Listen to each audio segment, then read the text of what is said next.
American foreign policy has changed a lot since our nation's founding. One thing that we've had to make a decision in, and we've changed our mind over our history, is neutrality, which means not taking sides, versus interventionism, where we do take sides, we do get involved. And how involved do we want to be in the affairs of other countries? George Washington in 1796, he said, don't do it. Don't pick sides. If we get involved with anything at all going on in Europe, no matter how good intentional it may be, we are going to get dragged into their countless wars. You've heard about World War I and World War II, but Europe, their fighting has been going on for centuries. They're constantly at war. 21st century so far has been the most peaceful century, although it's early, Europe has ever had. A long, long period of peace right now. But that was in 1796. 1981, and definitely on until today, we had guys like President Ronald Reagan who said, no, we have a lot of money. We have invested in a lot of places around the world now. We've got to be involved to protect those investments, to protect the land that we control, the allies that we've made, and also to promote democracy, unless it's not convenient for us. So going back, for the longest time, we were in favor of isolationism, meaning drawing a line in the sand and saying, don't cross the line. This is our side. We just want to be left alone. And the Monroe Doctrine, President Monroe wrote up a document, and this was his philosophy, doctrine, that he sent to Europe and said, stay off of our side of the planet. This is our side. We're isolating ourselves. Cross it and we will wreck you.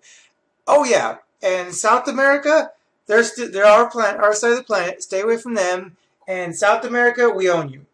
Yeah, they're not going to mess with you, but that's because we own you. Do what we say. And we had this feeling that this was our side of the planet, not just the north part, but all of it belonged to us to do as we will. You stay out, Europe. That was the Monroe Doctrine. However, South America and Central America, they weren't really so happy with that deal. I mean, yeah, they were great to have kicked out some of Europe, not all of it, but a lot of it, and they, kind of like the idea of us protecting them, but they didn't like this whole American domination thing. But to prove that we were a world power with the Monroe Doctrine, one of the things we did is we went into Cuba and we helped Cubans achieve independence. Now, Spain owned Cuba, okay, during this time as of 1895. But America wanted Cuba. We wanted. It was just off our borders, just not too far away from Florida. And so we supported Cuban independence to get it from them. To get not because we were trying to do this wonderful, nice thing for our neighbors. It's because we wanted to control Cuba, so we went about kicking Spain out. And we were successful. We whooped on Spain. We kicked them right out within 3 years, which at that time, not that long for a war when wars were known to go on for decades in Europe. And now Europe knows we're a real power. This Monroe Doctrine thing, not something to laugh at. We will wreck you. We just wrecked Spain, and we will destroy anybody else who comes over from Europe and won't get out of our side of the planet. Our side of the planet. That was Monroe Doctrine, and in Cuba, we proved Cuba is ours. Except for, again, Cuba didn't really want to be ours. Cuba wanted to be Cuban.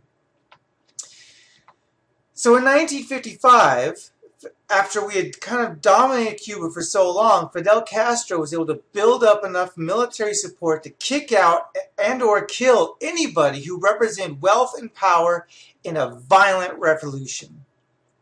America was out. Cuba was Cuban.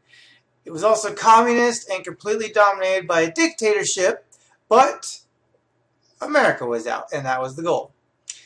And America tried and failed to assassinate them to recover their business interests in 1961, which made Cuba feel that they had to start to defend themselves. So they allied themselves with America's worst enemy in 1962, the Soviet Union, now known as Russia. This led to the Cuban Missile Crisis of 1962, which is the closest we've come to World War III since World War II happened. The Soviet Union used the friendship they had built with Fidel Castro in Cuba to get nuclear missiles from Russia to Cuba to then aim at America, saying, aha, you got missiles pointing at us, now we got missiles pointed at you. And America found out about this before it could happen, so they set up a naval blockade around Cuba to stop the missiles. And for 14 days, the world watched an international game of nuclear chicken, because all it would take was one boat to shoot another boat. Not even the nuclear missiles, just guns, without sounding like a laser gun, but a machine gun, anything to start a whole world war. All America bringing all their allies from Europe, and Europe bringing all their allies from Europe and Asia. Boom, World War III, but this time nuclear. But fortunately, at the last minute, Khrushchev, Soviet Union, pulled out. Now, the Soviet Union, it didn't end there with us. In fact, it started back in the 40s after World War II. And it was definitely continuing on into the 60s and the 70s. And after decades of battling what was known as the Cold War, where we didn't directly have a war, though the Cuban Missile Crisis was close, finally, we sat down with the Soviets and signed the Helsinki Accords. And Jimmy Carter, the President of the United States, had accused them of violating various people's human rights, not letting them vote, shooting them if they don't do what they say, kidnapping people in the middle of the night who even just say something bad about the government, freedom of speech that just didn't exist over there. And the United States said, if we promise to respect the borders of your Eastern European countries that you control, will you promise to start addressing this human rights issue and start letting people have freedom, start letting them voice their opinion and not attacking them for doing so? And they agreed. They signed these Helsinki Accords to create kind of a truce between the countries. But it failed because the military was the only source of power that Soviets had over other countries, because those other countries did not want the Soviets there. They did not want to be communist. They were just being forced to. So the Helsinki Accords was ridiculous, because there's no way the Soviets were going to start giving people human rights, because taking them away was the only way people would listen to what they had to say. And it wasn't until the 80s that finally a Russian leader who was born during the time of the Cold War, not before, he decided that it was time to end the Cold War. Russia was starting to become a nation in ruins. Their economy was falling dramatically, and he was just tired of decades of a threat of war between the U.S. and Europe. He knew things had to be changed. Glasnost, that was the word he used for his reforms of opening up to the world. Instead of closing off the communism and Russia, he opened it up and let other nations' thoughts and ideas and products come in, and exposure of ideas and knowledge, and this ended up leading to the breakdown of the Soviet Union. People finally were given that taste of freedom. They loved it. They loved it so much they just completely went crazy with it and took down the nation. And in 1991, Russia would finally become a democracy. Just a couple years early, the Berlin Wall, which was a symbol of Soviet tyranny, separating the West and democracy and the East in tyrannical communism, it was torn down, uniting Berlin for the first time in over 40 years.